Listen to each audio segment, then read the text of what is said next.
2022માં ઉદયપુરમાં દરજી કનૈયાલાલની હત્યા થઈ હતી। આ ઘટના પર આધારિત ઉદયપુર ફાઇલ્સ ફિલ્મ બની છે।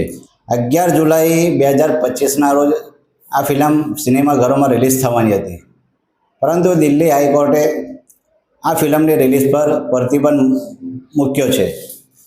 આપની સાથે મજલિસે ઇત્તેહાદુલ મુસ્લિમીનના મહામંત્રી ઇસાકભાઈ બોકરા છે, એમની સાથે સીધી વાત કરીશું। ઇસાકભાઈ, ફિલ્મ પર પ્રતિબંધ મુકાયો, શું કહેશો?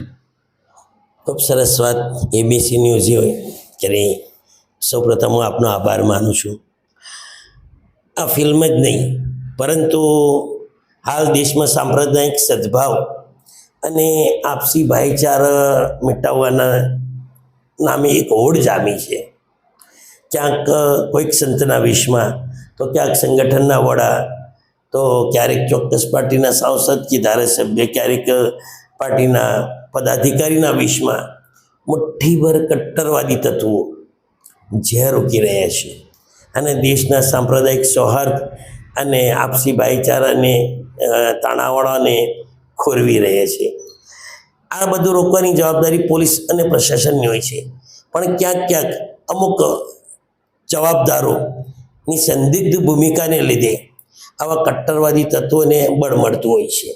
ક્યારેક અભિવ્યક્તિની આઝાદીના નામે ફિલ્મ કે ડોક્યુમેન્ટરી રીલ બનાવવામાં આવે છે અને એમ કરીને ખાસ કરીને આના દ્વારા દેશના ગરીબ, પછાત, અલ્પસંખ્યક મુસ્લિમ સમુદાય, ઇસ્લામને ટાર્ગેટ બનાવવામાં આવે છે। આ બધું રોકવાની જવાબદારી ફિલ્મ સેન્સર બોર્ડની છે, પરંતુ સેન્સર બોર્ડની પણ ભૂમિકા ક્યારેક ક્યારેક સંદિગ્ધ હોય છે અને આવું બધું થવાના કારણે હાલમાં જે એક ફિલ્મ બની ઉદયપુર ફાઇલ્સ, એ ઘટનાને આધાર બનાવીને ફક્ત ને ફક્ત સેડિસ્ટ આનંદ મેળવવા માટે ચોક્કસ સમુદાય પ્રત્યે નુકસાન પહોંચાડી પોતાના કોઈપણ ફાયદા વગર બીજાને નુકસાન પહોંચાડવાના આશયથી જે પ્રવૃત્તિ કરવામાં, એને સેડિસ્ટ પ્રવૃત્તિ કહેવાય।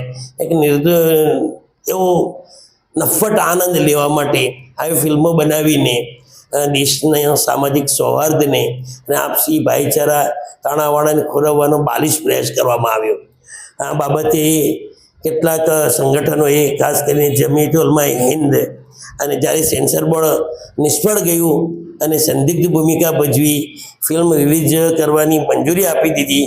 11મી જુલાઈ 2025ના રોજ ફિલ્મ રિલીઝ થવાની હતી, ત્યારે વિવિધ સંગઠનોએ, રાજકીય પક્ષોએ, દેશના શાંતપ્રિય લોકોએ અને એનજીઓએ ઝુંબેશ ઉપાડી રાષ્ટ્રપતિ શ્રી, વડાપ્રધાન શ્રી અને ન્યાયાલયોમાં પણ આ અંગે ગુહાર લગાવી, જે અનુસાર દિલ્હી હાઈકોર્ટમાં પણ રજૂઆત કરવામાં આવી, જેને લઈને દિલ્હી હાઈકોર્ટના મુખ્ય ન્યાયાધીશ, એક જે બેન્ચ છે એના માનનીય ડીકે ઉપાધ્યાય સાહેબ અને માનનીય ન્યાયાધીશ અનીશ દયાલ સાહેબની ડિવિઝન બેન્ચે આ એક વચગાળાનો આદેશ જાહેર કરીને સદર ફિલ્મને રિલીઝ થતાં અટકાવી છે, એના પર પ્રતિબંધ મૂક્યો છે।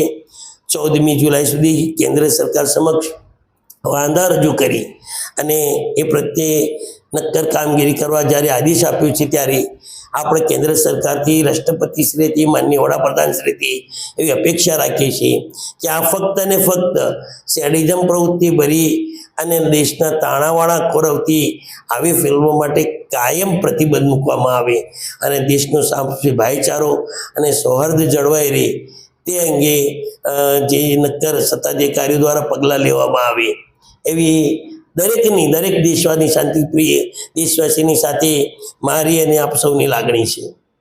ઇસાકભાઈ, આપે પણ રાષ્ટ્રપતિ અને વડાપ્રધાનને પત્ર લખીને આનો વિરોધ દર્શાવ્યો હતો, શું? હા, મેં ગત 7મી જુલાઈ 2025ના રોજ એક મેલ દ્વારા માનનીય રાષ્ટ્રપતિ મહોદયા અને માનનીય વડાપ્રધાનને એક વિનંતી કરતો મેલ કર્યો હતો કે આવી ફિલ્મથી દેશના ફક્ત તાણાવાળા ખોરવાશે અને દેશ આવા બાલિશ કાર્યોથી ક્યારેય પ્રગતિ નહીં કરી શકે, એટલે આપ એને અટકાવવા માટે હસ્તક્ષેપ કરો અને સેન્સર બોર્ડને આદેશ આપો કે આ ફિલ્મને રિલીઝ થતાં અટકાવી, એવી માગણી મેલ દ્વારા રાષ્ટ્રપતિ મહોદયા અને વડાપ્રધાન સમક્ષ કરી હતી।